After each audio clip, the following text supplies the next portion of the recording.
Sebelum kita mulai acara sosialisasi pagi hari ini, dimohon untuk teman-teman mengaktifkan fitur kamera.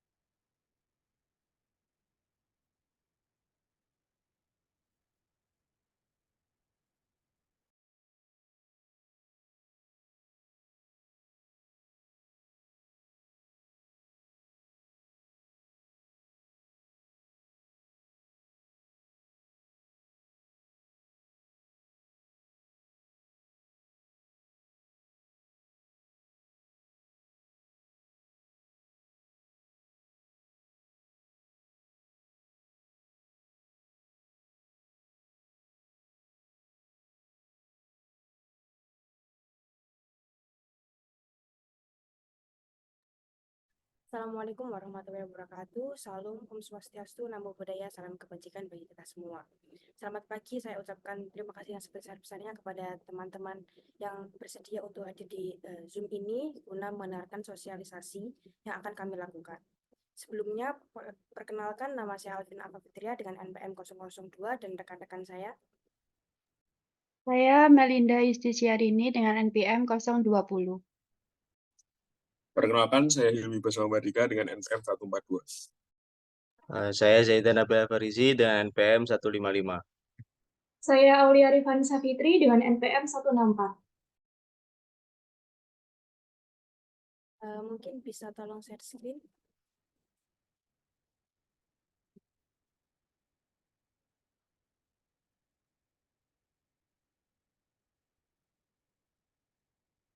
Apakah sudah terlihat? Sudah. Slide yang paling pertama, Aul. Di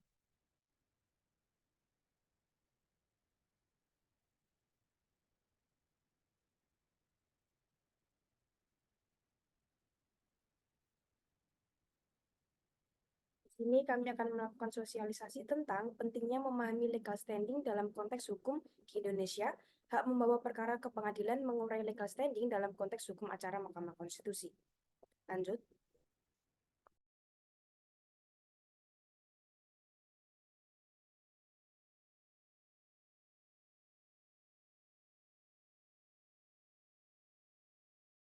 Belum on mic, Hilmi.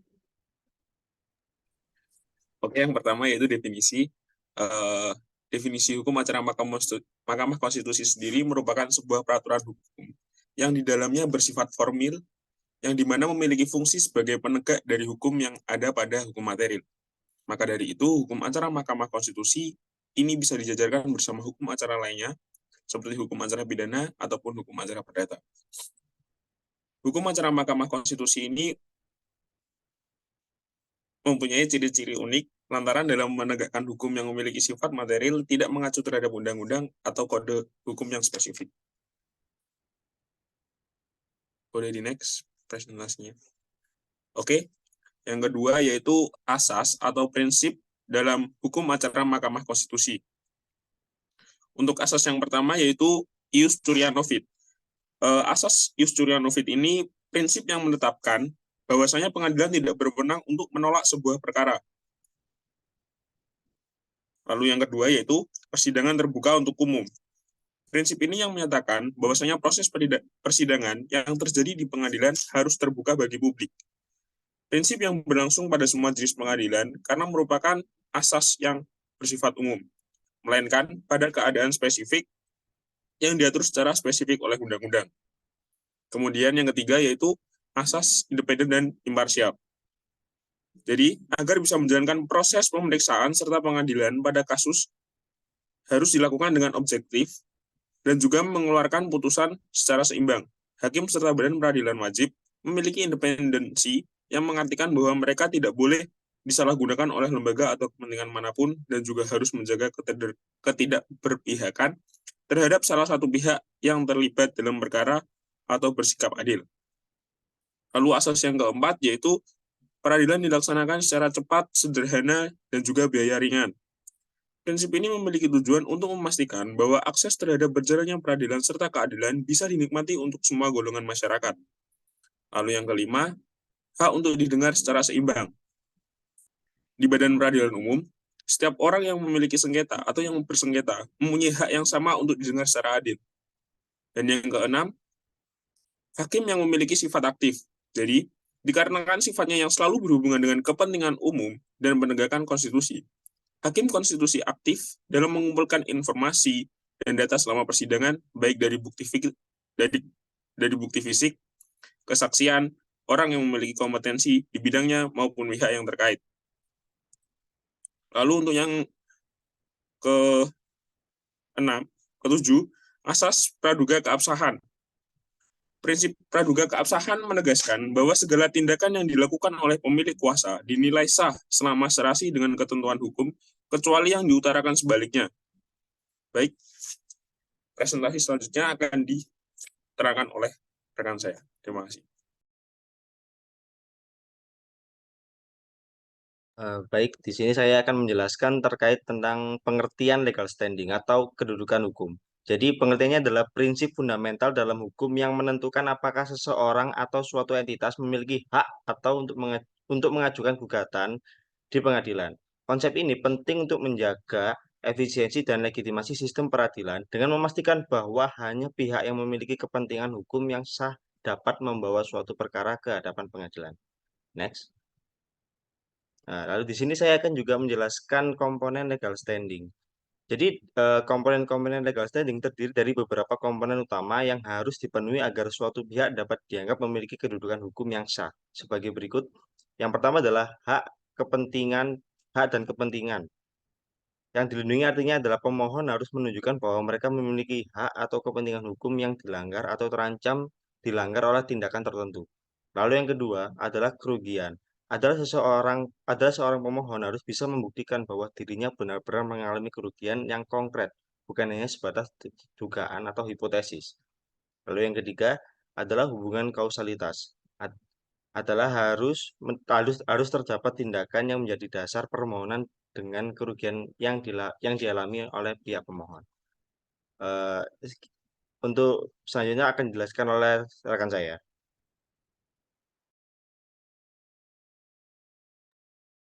Baik, selanjutnya terkait dengan fungsi legal standing.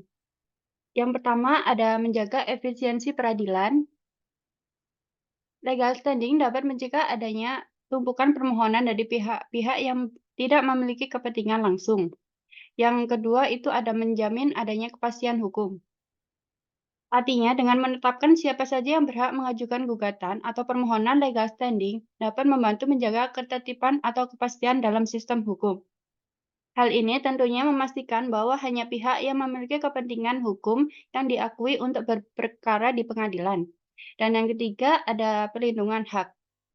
Legal standing memastikan bahwa hak-hak individu atau entitas yang mengalami kerugian itu akan dapat dilindungi. Dan yang terakhir, memperkuat sistem checks and balances. Artinya, legal standing dapat memungkinkan warga negara dan organisasi tertentu untuk menantang tindakan pemerintah yang melanggar hukum dan konstitusi. Next. Selanjutnya ada syarat legal standing. Hal ini mengacu pada kualifikasi dari pemohon itu sendiri, di antaranya 1. Perorangan warga negara Indonesia atau WNI yang secara sah oleh undang-undang. Yang kedua, ada pemohon tersebut merupakan kesatuan dari masyarakat hukum adat di Indonesia. Yang ketiga, pemohon tersebut berupa badan hukum private ataupun publik. Dan yang terakhir, pemohon tersebut berupa suatu lembaga negara. Selanjutnya akan dijelaskan oleh rekan saya. Nah, kemudian saya akan menjelaskan tentang perbandingan penerapan legal standing di negara lain. Di sini kami menggunakan 3 negara. Perbandingan konsep legal standing antara Indonesia, Austria, dan Malaysia. Dari Indonesia ini, menurut pasal 28D ayat 1 Undang-Undang Dasar 1945, menjamin hak atas pengakuan, jaminan, perlindungan, dan kapasitas hukum yang adil. Namun MK telah membatasi hal ini atau hak ini dengan menetapkan prinsip hukum langsung, konkret, dan individual sebagai syarat legal standing. Yang kedua dengan negara Austria. Legal standing di Austria didasarkan pada prinsip Rechtsgutsbündnis yang menyatakan adanya kepentingan hukum yang cukup untuk digugat. Sehingga kepentingan hukum ini harus langsung, konkret, dan individual, serta tidak bersifat abstrak atau teoritis. Dan yang ketiga, dengan di negara Malaysia ini, dijamin oleh pasal 4 ayat 1 Konstitusi Federal Malaysia yang berlandaskan hak atas akses ke pengadilan untuk memperoleh keadilan. MA Malaysia menerjemahkan hak ini dengan lebih ketat, mensyaratkan adanya kepentingan hukum yang nyata dan substansial. Konsep ini berfokus pada keadilan, jadi ada efisiensi dalam sistem hukumnya. Kemudian, perbedaan yang selanjutnya yaitu ada pada perbedaan legal standing pihak ketiga di Indonesia, Austria, Indonesia, dan Malaysia. Di Indonesia itu pihak ketiga lebih sempit dibandingkan Austria dan Malaysia. Karena MK Indonesia telah membatasinya, pihak ketiga hanya untuk kasus-kasus tertentu, seperti ketika pelanggaran hukum berdampak langsung pada hak fundamental masyarakat. Kemudian Austria, legal standing pihak ketiga itu lebih luas dibandingkan Indonesia dan Malaysia. Prinsip tersebut di Australia memungkinkan pihak ketiga untuk mengajukan gugatan dalam kasus-kasus yang melibatkan kepentingan publik, bahkan mereka tidak secara langsung dirugikan. Yang terakhir, legal standing di Malaysia itu cukup luas, namun dengan beberapa batasan, MA mempertimbangkan beberapa faktor untuk menentukan apakah pihak ketiga itu punya legal standing, seperti sifat pelanggaran, dampak pelanggaran terhadap kepentingan publik, dan kemampuan pihak ketiga untuk mewakili kepentingan tersebut. Terima kasih.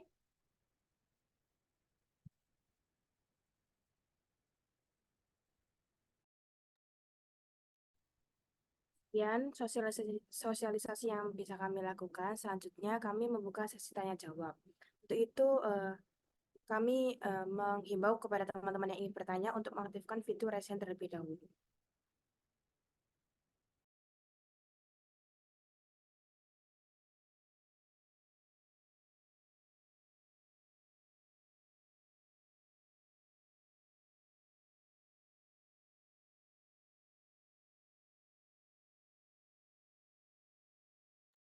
Ini ada yang mengangkat tangan atas nama Yunita, silahkan pertanyaannya.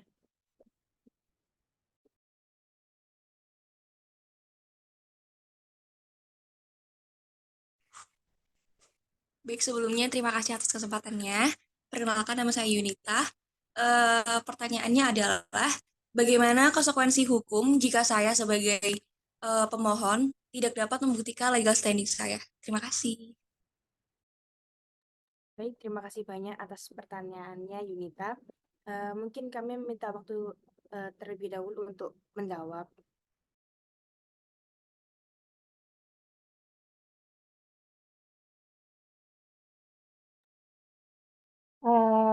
Sebelumnya, saya di sini akan menjawab pertanyaan dari Yunita. Sekali lagi, terima kasih atas pertanyaannya. Konsekuensi hukum apabila pemohon tidak bisa membuktikan legal standing-nya, maka pemohon tersebut akan menerima putusan MK yang menyatakan bahwa permohonannya tersebut tidak bisa diterima, atau dengan kata lain disebut dengan NO. Terima kasih. Apakah sudah menjawab? Sudah, terima kasih. Terima kasih banyak Yunita atas pertanyaannya. Mungkin selanjutnya teman-teman yang ingin bertanya lagi, kami persilahkan.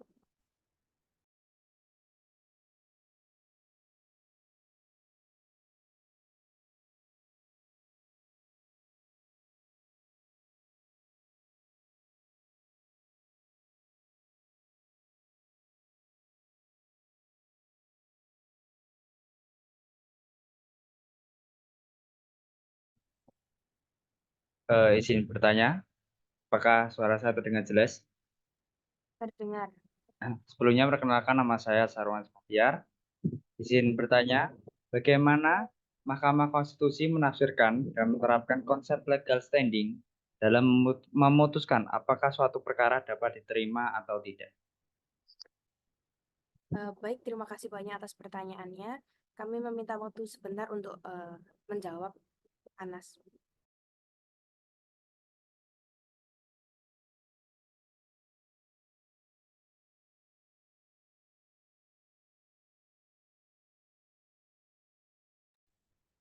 Baik, izin menjawab pertanyaan dari Mas Sahrul Anas Bahtiar mengenai bagaimana Mahkamah Konstitusi menafsirkan dan menerapkan konsep legal standing dalam memutuskan apakah suatu perkara dapat diterima atau tidak. Apakah benar pertanyaannya seperti itu tadi? Iya, Mas Imli benar. Oke, jawabannya, Mahkamah Konstitusi di Indonesia bisa menafsirkan dan menerapkan konsep legal standing dengan mempertimbangkan beberapa faktor. Yang pertama yaitu kedudukan hukum para pihak. Jadi, Mahkamah Konstitusi mempertimbangkan apakah para pihak yang mengajukan perkara memiliki kepentingan langsung dan aktual terhadap masalah yang diajukan. Lalu yang kedua, faktor yang kedua yaitu kepentingan konstitusional atau publik. Jadi, penafsiran Mahkamah Konstitusi juga mempertimbangkan apakah perkara tersebut memiliki implikasi terhadap konstitusi atau kepentingan publik yang lebih luas. Lalu yang ketiga yaitu ketentuan hukum yang berlaku. Mahkamah Konstitusi ini menganalisis kesesuaian permohonan dengan ketentuan hukum yang berlaku, termasuk persyaratan-persyaratan yang diatur di dalam undang-undang. Lalu yang keempat yaitu adanya sebuah prinsip keadilan dan keseimbangan. Selain itu, Mahkamah Konstitusi ini juga mempertimbangkan prinsip keadilan dan juga keseimbangan di dalam menilai apakah pengajuan perkara memenuhi standar legal standing yang diperlukan. Lalu yang terakhir yaitu presiden hukum. Mahkamah Konstitusi juga dapat merujuk pada putusan-putusan sebelumnya sebagai panduan dalam menafsirkan dan menerapkan konsep legal standing. Jadi dengan mempertimbangkan faktor-faktor yang tadi, Mahkamah Konstitusi ini dapat membuat keputusan apakah suatu perkara dapat diterima atau tidak berdasarkan pada kelayakan hukum dan konstitusionalnya. Terima kasih. Apakah sudah menjawab untuk Mas Anas? Iya, Mas Imli, terima kasih jawabannya sudah jelas. Oke, sama-sama. Selanjutnya kami membuka satu penanya terakhir pada sesi sosialisasi ini. Ini ada yang raise hand atas nama Yuki Caesar. Mungkin silakan Mas untuk pertanyaannya. Ya, perkenalkan nama saya Yuki Caesar, ingin bertanya, apakah konsekuensi hukum di negara Austria sama dengan konsekuensi hukum di Indonesia apabila tidak membuktikan legal standing tersebut? Terima kasih. Baik, terima kasih banyak atas pertanyaannya. Mungkin kami meminta waktu sebentar untuk menjawab.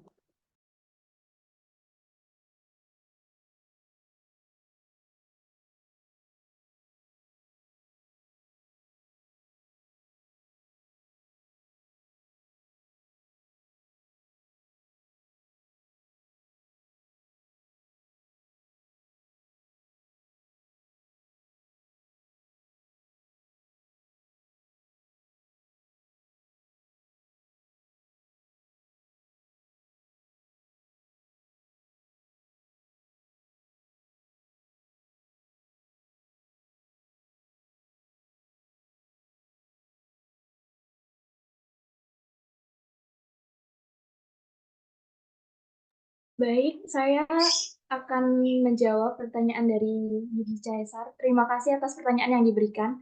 Nah, untuk konsekuensi hukum di Austria dan Indonesia apabila tidak dapat membuktikan legal standing, pada dasarnya sama, yaitu gugatannya itu atau permohonan dapat ditolak oleh pengadilan atau bersifat no. Jadi, ada perbedaan. Namun di Austria itu fokusnya lebih pada hak atau dan kepentingan. Sedangkan di Indonesia fokusnya itu lebih pada kerugian. Bagaimana, Mas? Apakah sudah menjawab? Iya, terjawab. Terima kasih. Terima kasih atas pertanyaannya. Sebelum mengakhiri sesi sosialisasi pada pagi hari ini, kami himbau untuk teman-teman mengaktifkan fitur kamera agar kami bisa melakukan sesi dokumentasi.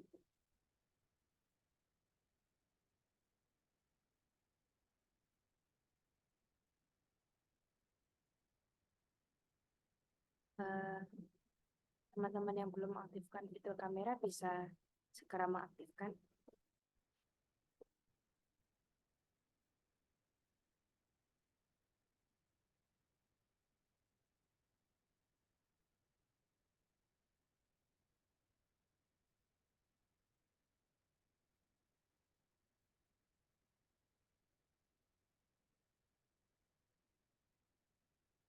Slide pertama ya, 1, 2, 3.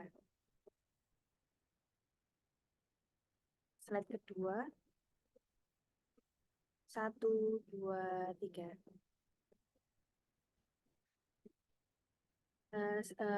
Hilmi tolong dikirim link untuk absensi. Sebentar, untuk link presensi saya kirim di chat Zoom ya. Nah,